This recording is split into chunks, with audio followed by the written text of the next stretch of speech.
Hey guys, and welcome back to the show. I am your host, Megan Hardy, and I'm the founder of Fitness Uncharted, or the Fit You for short.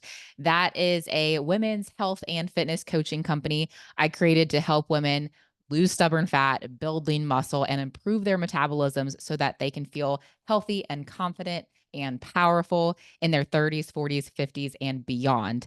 And today, you guys, we're going to be talking about soreness 101. Let's unpack soreness and understand the signs of a good versus bad workout. Let's figure out, do you need to be sore after a workout in order for it to be considered a quote unquote good workout?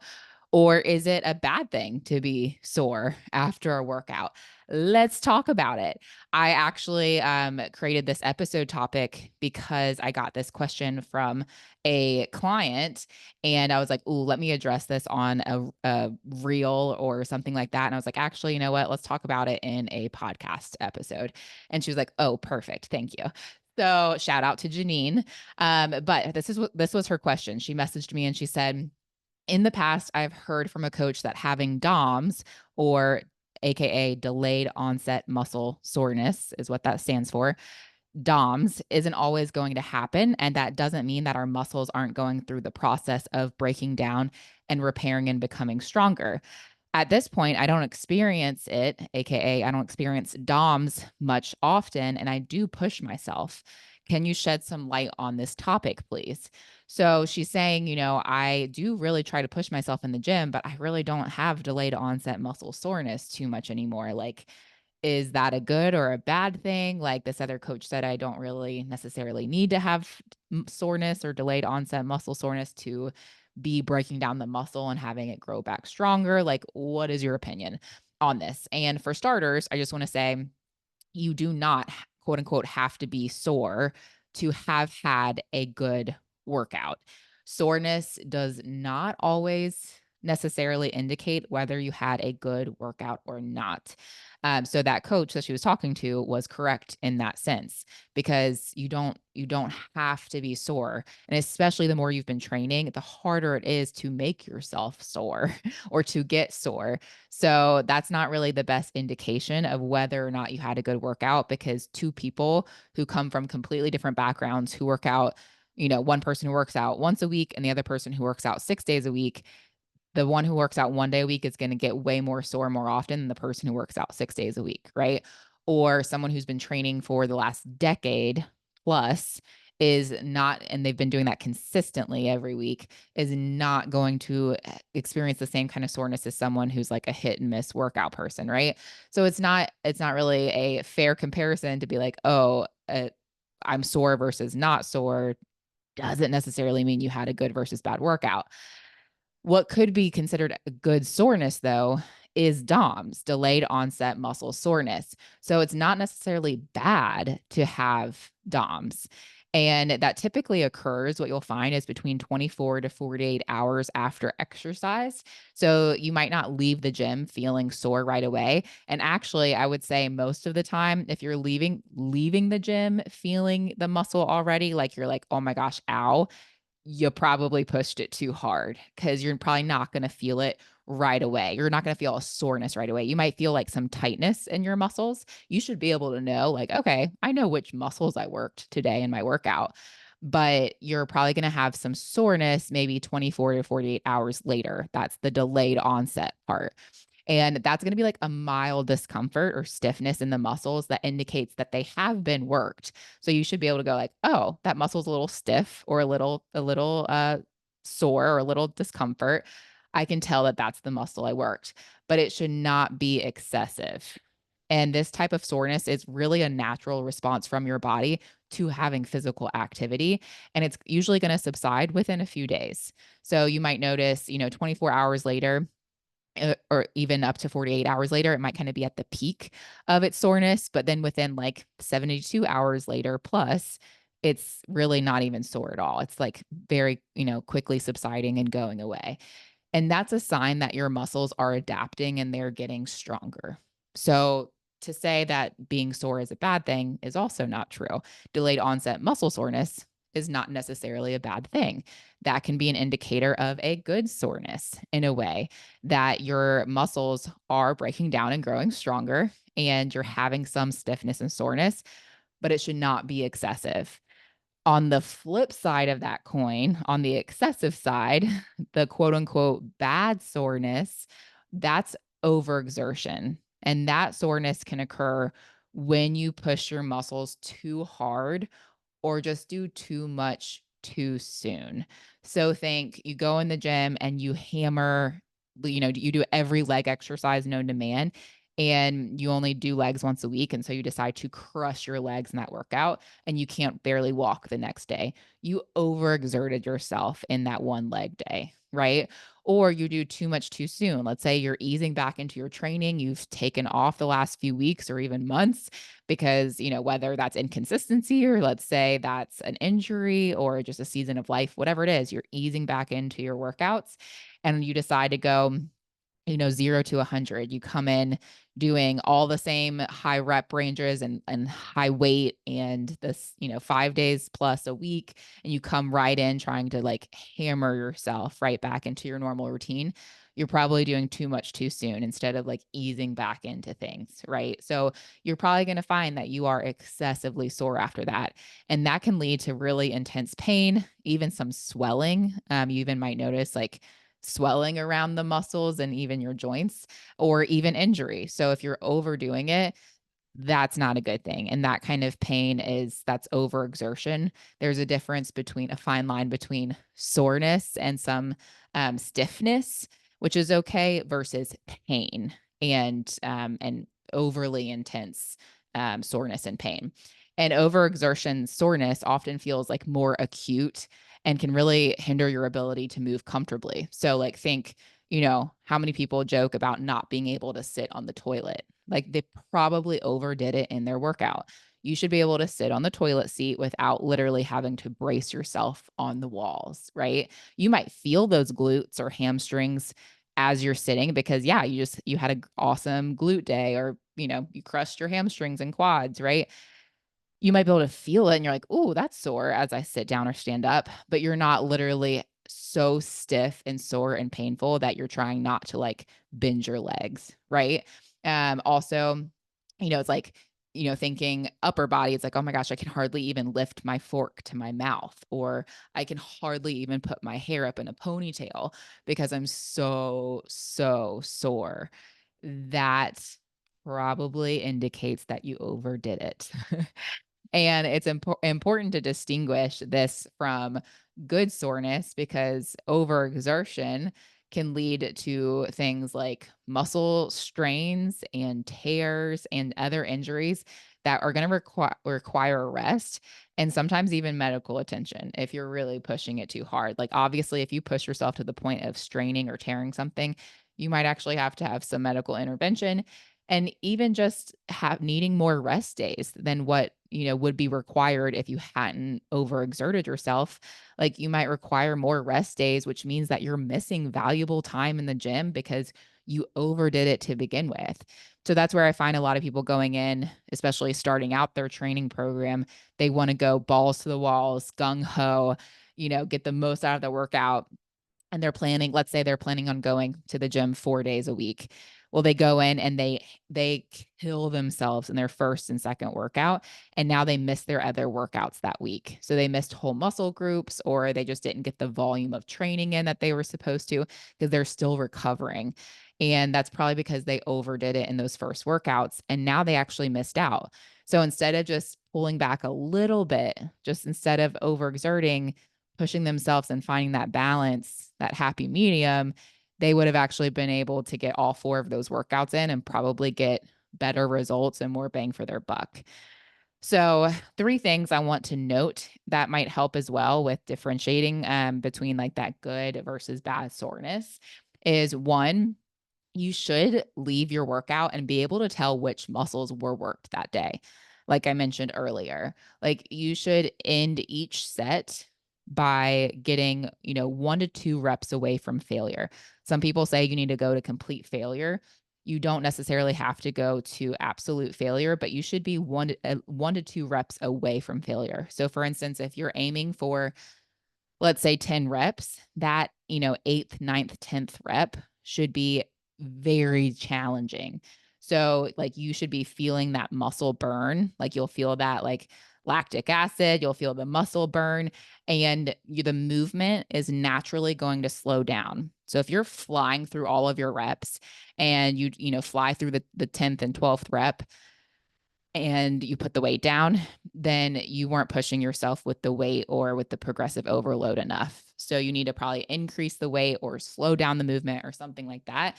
But you should naturally, as it's getting harder, those last couple reps should naturally slow down. So for instance, if you're thinking of a bicep curl, you might be able to move through the reps at a little bit more of a decent speed, but then that last 2 reps should be slowing down, not intentionally, just because your muscle is fatiguing.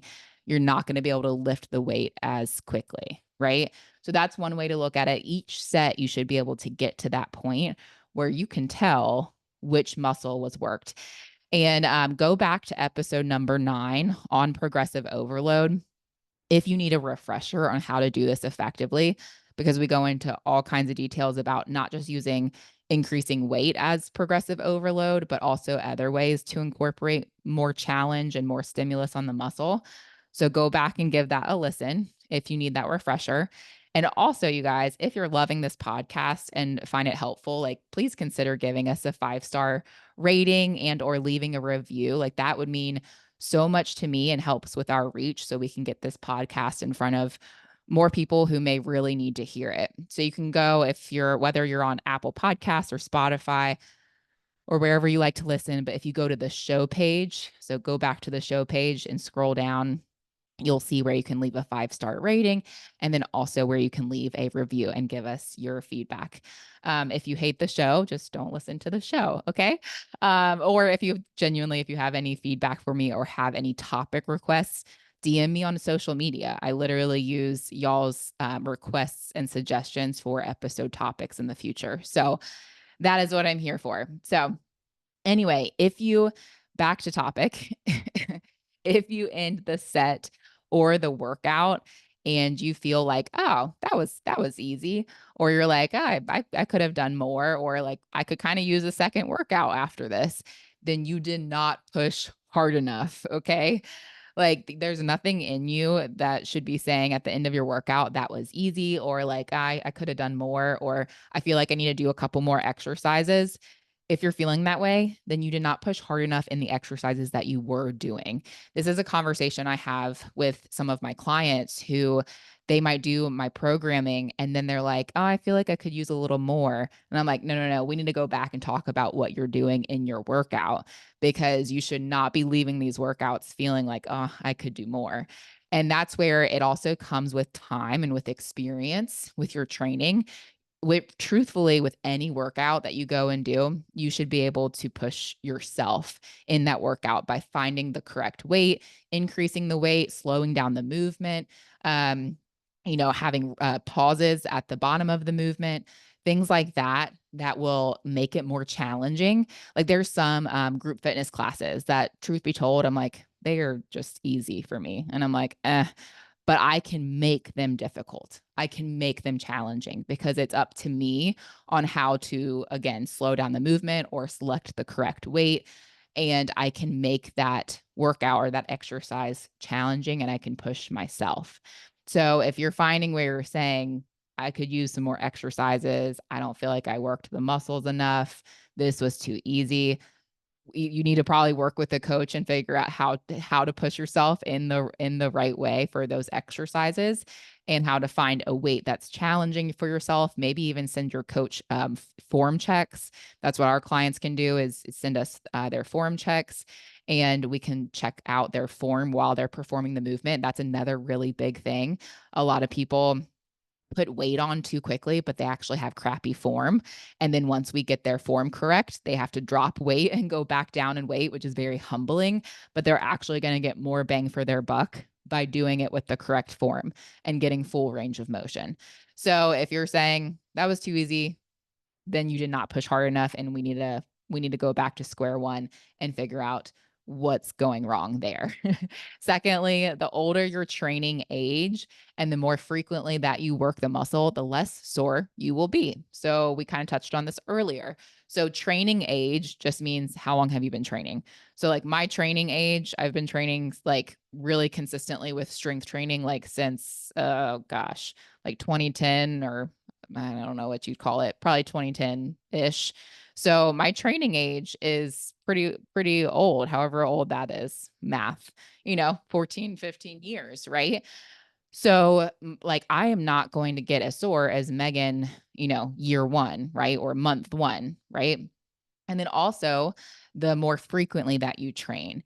So this is where actually in a podcast episode I did with Nikki Stott, we talked about our training splits and why we do more full body type splits and upper and lower body multiple days of the week. And I personally do legs throughout the whole week and split up the muscle groups because when you are doing legs one day a week, like for instance, I'll give y'all an example. I had a client, he was like, I hate legs because I cannot recover from legs. I'm in so much pain after. And I was like, well, how many days are you doing legs currently? He was like, once a week because like I hate them and like it takes me so long to recover. I was like, awesome. Okay, let's do them 3 times a week. And he was like, what? I don't want to do legs 3 times a week. That's like why I hate legs.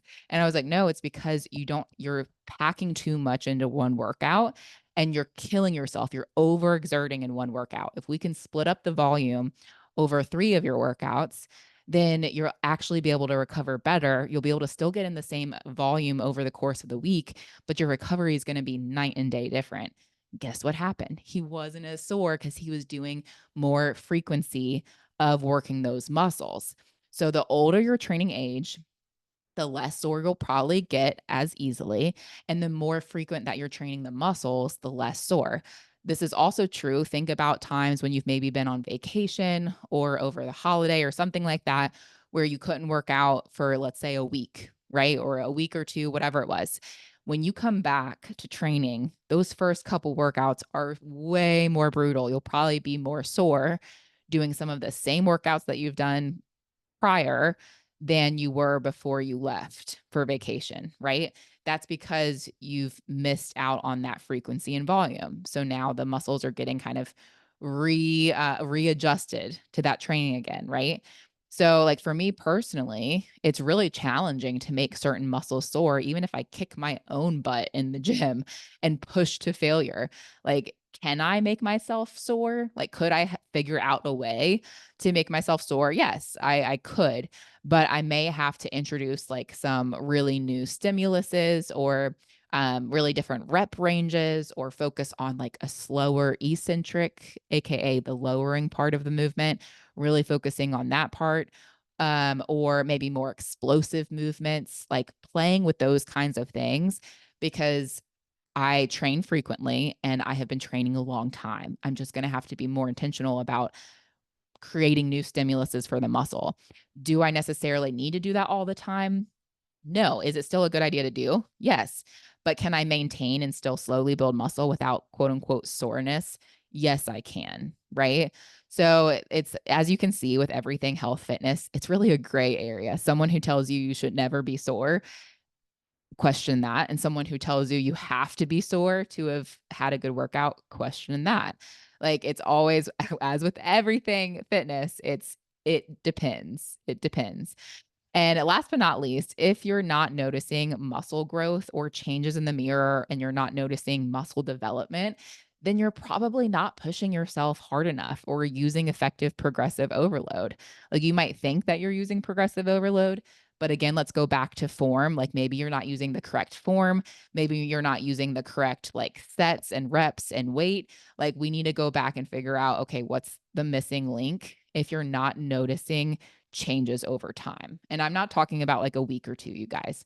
Like if you would give it a good 6 months and you're not noticing changes in that 6 month time frame, especially if you're a little bit newer to training or your fat loss or muscle building fitness journey, then you're not doing something right. And we need to go back to that. Like you must not be creating enough stimulus on the muscle to actually grow it. And a quick side note here, nutrition plays a really big role here too, but that's an episode for another day.